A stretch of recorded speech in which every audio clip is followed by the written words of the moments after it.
Our pace of living leaves us little time for leisure. Our program will give you a chance to experience the fascinating world of traveling, extreme adventures, hunting and fishing. Each week, we will take you to the most beautiful places of Kazakhstan.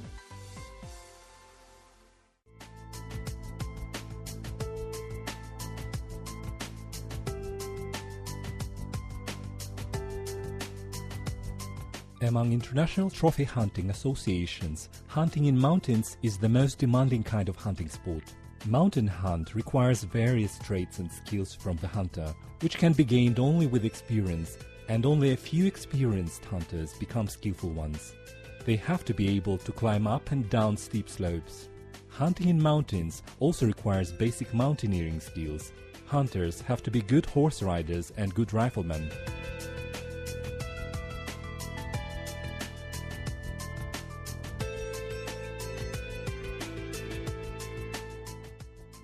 When aiming a rifle, the hunter should consider not only the distance, but also the angle of the slopes, atmospheric pressure, the altitude and wind, which may blow in any direction.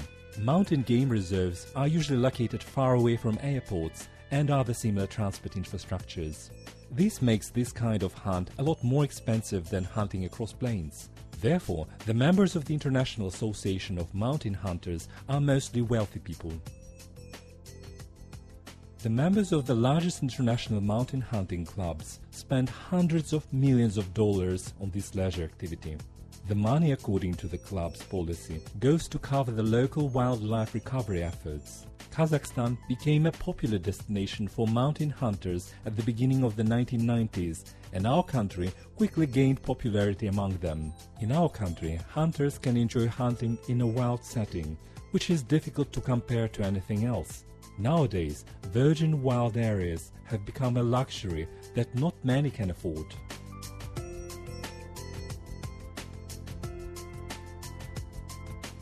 Today we join one of the Kazakhstani trophy hunters, Vadim, and his friend Yuri, who traveled to eastern Kazakhstan to take part in the mountain bear hunt. In Kazakhstan, there are two subspecies of the bear, the red-booked Tianshan bear and the Siberian mountain bear. The habitats of the two kinds of bear sometimes cross over, possibly in Jungari and Alatau, where they have formed mixed species. Despite that, it's easy to see the difference between the two species. The game reserve keepers agreed to categorize them on the principle of their natural habitat. They call them Tianshan bears if they inhabit Tianshan, and those bears that inhabit the Kazakhstani part of Altai or southern Siberia, Siberian bears. Hunting bears is only allowed during 2 weeks in the spring and another 2 weeks in the autumn. The length of the spring hunting season depends on the weather and fire safety requirements that are changing from year to year. Traveling from Almaty to Uzkemen took us 18 hours. On the way to the destination, we were replacing each other in the driving seat. The air of the spring steppe smelled sagebrush and blooming herbs. The road ran through the foothills of Jungari and Alatau and then further across thinly populated plains. The houses we came across were very few and far between and belonged to cattlemen and road workers. As we were leaving Uzkemen on the right bank of the Irtysh, the landscape changed dramatically. The steppe and stony desert changed to lush green forests with pine and birch trees. Now we could see we were approaching the foothills of Altai.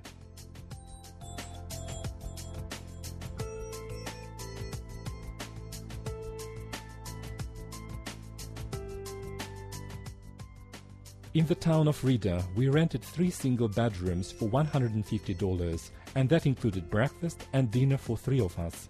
Rida is an old town that was founded in 1728 by miners. Early in the morning, we set off for the game reserve. The road ran higher and higher to the mountains. The higher we were going, the colder it was. Eventually, we reached the area of taiga that was covered with snow. On our way to the game reserve, Vadim expressed his concerns about the place. He heard that some travel agencies do not keep their promises when they sell bear hunting packages, so the full tourists never see a bear during the trip, even from distance. These tourists may be shown a game reserve with very little game. In the game reserve we were met by Evgeny, who is both a guide and the game reserve keeper. He helped us carry our belongings to a Tundra Land Rover and we set off for the winter hut. Many of the passes are still covered with a 1-meter layer of snow, and the only means of transportation that is capable to travel here is this tank-like crossover vehicle. And even in the summer, this Altai taiga is very difficult to get through. After every strong gale, the roads are blocked with trees and there are often floods in the summertime here. The way from the game reserve to the winter hut took us 4 hours. In one of the districts, a roe deer ran across the road in front of us. When we reached the winter hut, a professional tiger hunter, Victor, met us. He has been sable hunting and gathering herbs for 10 years, and now that the international trophy hunt is getting popular in the taiga, he is learning to be a guide. The rifles have been checked, the blazers of caliber 300 have all shown good results in all distances, so we can start hunting.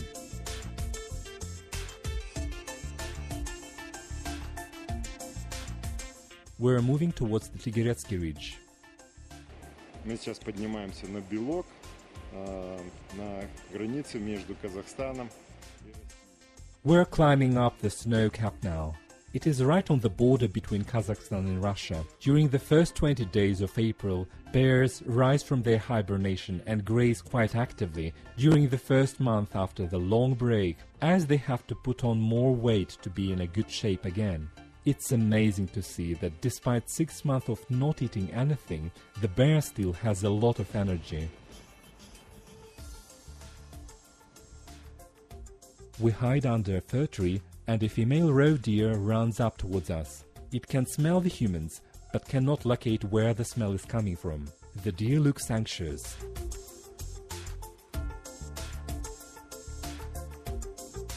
We move on and see a male roe deer in 100 meters from us. Roe deers shed their antlers from January to February.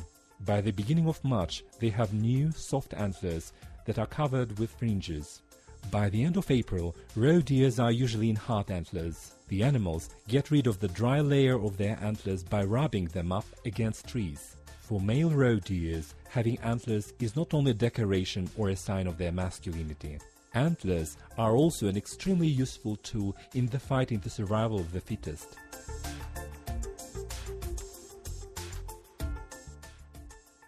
When we reached the fork at the upper part of the gorge, we split into 2 groups. Vadim and Yuri followed Evgeny to occupy a watching point, and we joined Victor and went to the upper part of the spring, skiing to Victor's wooden hut. Вот его по копке копал, бурундука. Где-то здесь должен в кедровнике быть. Вчера он, да, был? Ну да. Здесь грязный след оставил, растут. The bear has been digging here. Probably it was looking for a chipmunk. The bear must have left for pine woods.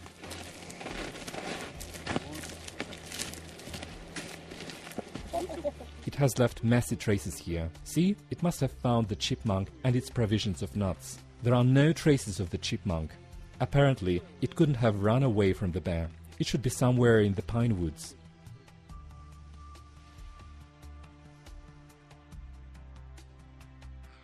Оказывается, медведь из этого леса.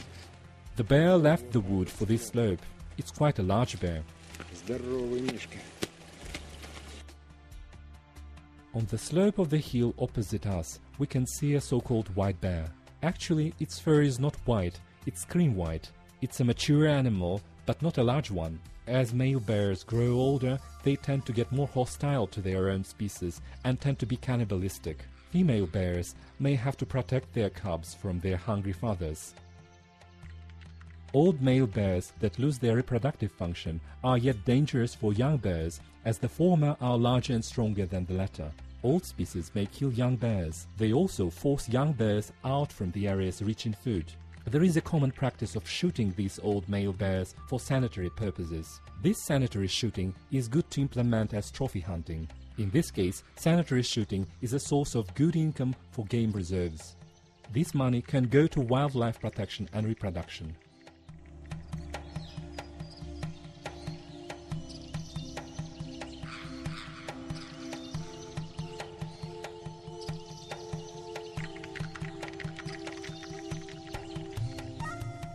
On the following day, we contacted the main group on a portable radio and arranged a meeting at Semyon Spring. This natural landmark feature was named after a hunter Semyon, who was killed by a bear near his wooden hut 30 years ago. Our guide Evgeny has been attacked by a bear for several times. Once a bear injured his hand. Evgeny has been hunting in these areas since he was young. He got specialized education in hunting, worked in the city for a while, but then returned to the taiga. Evgeny says it's like being addicted to a drug. Once you try the freedom of hunting lifestyle, you don't want to change it. Evgeny told us about how he had to carry his hunter fellow who had been attacked by a bear. His friend had got a deadly injury in his head.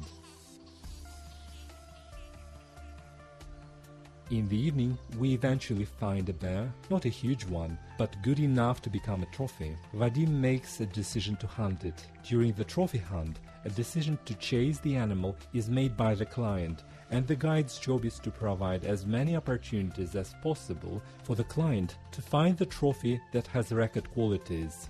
Some clients look only for record trophies and don't hunt bears with average qualities. In this case, these clients only pay for the service and return to trophy hunt next year. This approach is completely acceptable for the clients, as hunting with a deliberate choice not to hunt the animal, in this case, is considered as ecotourism, but for the price of the hunt.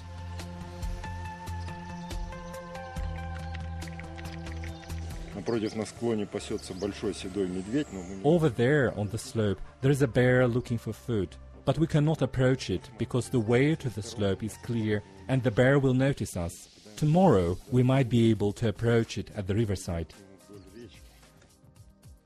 It's getting dark.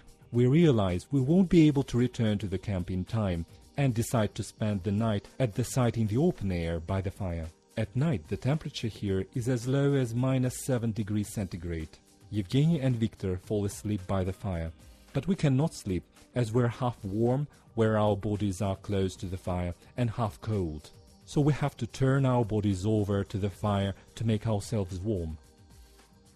At 4 a.m. the dawn was breaking and we had a cup of coffee before looking for the bear. And we were lucky to see the same bear on the slope as on the previous day. It was having an early meal, digging a chipmunk hole. It's convenient to stalk the bear by the river. The wind is blowing from the upper part of the hill. On top of that, the babbling of the water makes our creeping unnoticed by the bear. We are now 400 meters from the bear. The dawn has already come up, but the sun hasn't risen yet. Vadim is aiming at the subject nervously, as he understands that quite a lot of people made it possible for him to make this shot, so he just can't make a blunder.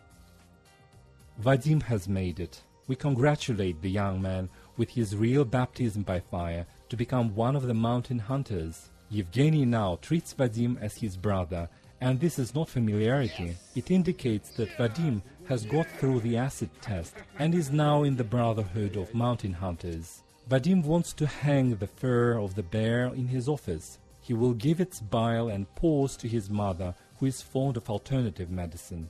It's time to return to the winter hut. We fill out the license, the trophy certificate, and talk about the problems the game reserve faces. Someone would say there is no merit of Vadim, and it was possible to hunt the bear and choose the most convenient location for the city tourist to shoot the animal, thanks to the experienced taiga game reserve workers. And they would be right. But the game reserve keeper Evgeny thinks that the emerging community of Kazakhstani trophy hunters is the only hope to save the wildlife of the game reserve.